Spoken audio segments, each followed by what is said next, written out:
Being the firstborn is often seen as a blessing. People say firstborns are natural leaders. They are responsible, dependable, mature, hardworking, and successful.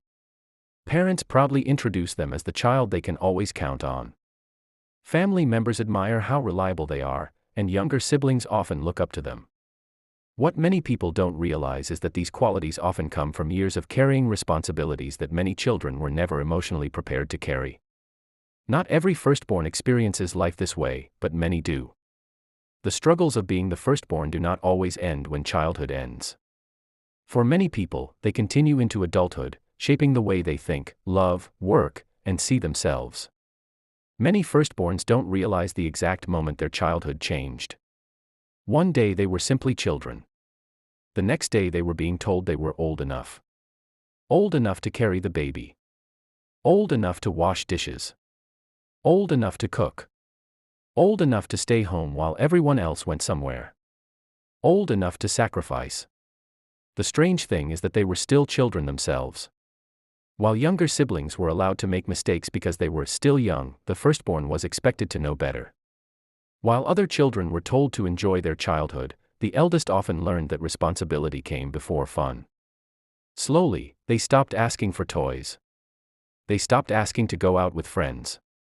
They stopped asking for things they wanted because they knew someone else needed something more important. Without realizing it, they began believing that their own needs always came last. One of the heaviest burdens many firstborns carry is the pressure to be perfect. Parents often remind them that younger siblings are watching them. They are told to be good examples, to work harder, to behave better, and to avoid making mistakes because everyone is looking up to them. These words may be spoken with love, but hearing them over and over creates enormous pressure. The firstborn begins believing that making mistakes means disappointing everyone. As adults, many continue living with that same belief. They spend hours checking their work because they fear making mistakes. They apologize even when nothing is their fault. They overthink simple decisions.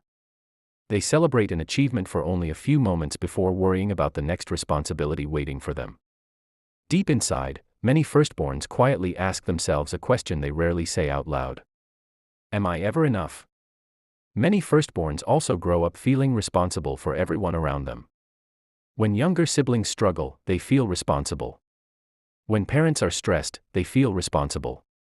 When family members argue, they feel responsible. Even when situations are completely outside their control, they carry emotional burdens as though they belong to them. That habit often follows them into adulthood. They become the friend everyone calls during emergencies. The family member everyone depends on. The employee who always stays late because they don't want to let the team down. The person everyone expects to solve problems. At first, being needed feels good. Eventually, it becomes exhausting. One of the hardest habits many firstborns develop is struggling to say no. Growing up, they often learned that love meant helping. That being a good son or daughter meant sacrificing. That saying yes made everyone happy. So they continue saying yes even when they are tired. Yes when they are overwhelmed. Yes when they have nothing left to give. Yes when helping others means hurting themselves. They begin believing that choosing themselves is selfish. Many firstborns carry guilt almost everywhere they go. They feel guilty spending money on themselves. They feel guilty resting while other people are working. They feel guilty saying no to family. They feel guilty taking holidays. Some even feel guilty pursuing their dreams because they worry someone else might need them. Imagine carrying guilt every time you choose your own happiness. That is something many firstborns silently experience. Another struggle is learning to hide emotions. When younger siblings needed comfort, parents naturally focused on them. The eldest often heard words like, "You're old enough. You'll understand. Be patient." Those words taught many firstborns to comfort themselves. Instead of crying, they stayed quiet. Instead of asking for help, they figured things out alone. Instead of sharing their pain, they carried it silently. As adults, many firstborns still struggle to ask for help. People describe them as strong. But sometimes they are simply people who never learned that it was safe to lean on someone else. Rest also becomes difficult. For many people, resting feels peaceful. For many firstborns, resting feels uncomfortable. Even while sitting down, their minds keep searching for something that still needs to be done. They feel guilty relaxing because responsibility has become part of who they are. Even when no one is asking them to do anything, they continue placing pressure on themselves. Financial responsibility becomes another challenge. In many families, the firstborn becomes the first source of support. Help your parents. Support your siblings. Contribute to family expenses. Solve financial emergencies. Many do these things willingly because they love their families. But constantly carrying financial responsibility can delay their own dreams. Some postpone buying homes. Some postpone marriage. Some postpone starting businesses. Some postpone having children. Not because they don't want these things, but because someone else always seems to need help first. Growing up under constant pressure can also create a deep fear of failure. Many firstborns become perfectionists because they believe mistakes are unacceptable. Others avoid taking opportunities because they fear disappointing everyone around them. Instead of asking themselves what they truly want in life, they ask what everyone else expects from them. Even relationships are affected. Many firstborns naturally become caregivers.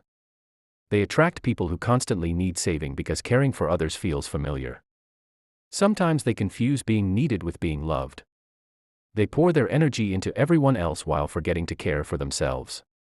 Eventually they become emotionally exhausted without understanding why. Perhaps the greatest struggle of all is loneliness. People admire the firstborn's strength. They praise their responsibility. They tell them they always have everything under control. But behind that strength is often someone who is tired. Someone who wishes another person would simply ask, "How are you?" Not because they need someone to solve their problems, but because they want someone to notice that they are carrying so much. Healing begins when firstborns realize they do not have to earn love by constantly sacrificing themselves. Their worth is not measured by how much they carry. They are allowed to rest. They are allowed to make mistakes. They are allowed to say no. They are allowed to ask for help. Choosing themselves does not make them selfish. Setting boundaries does not mean they love their families any less. Taking care of themselves is not abandoning the people they care about. It is simply recognizing that even the strongest shoulders need rest.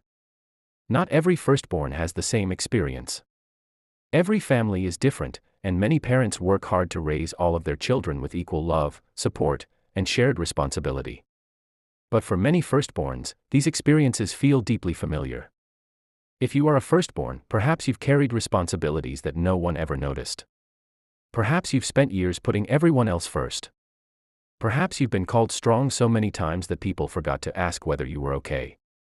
If that's true, remember this: your dreams matter.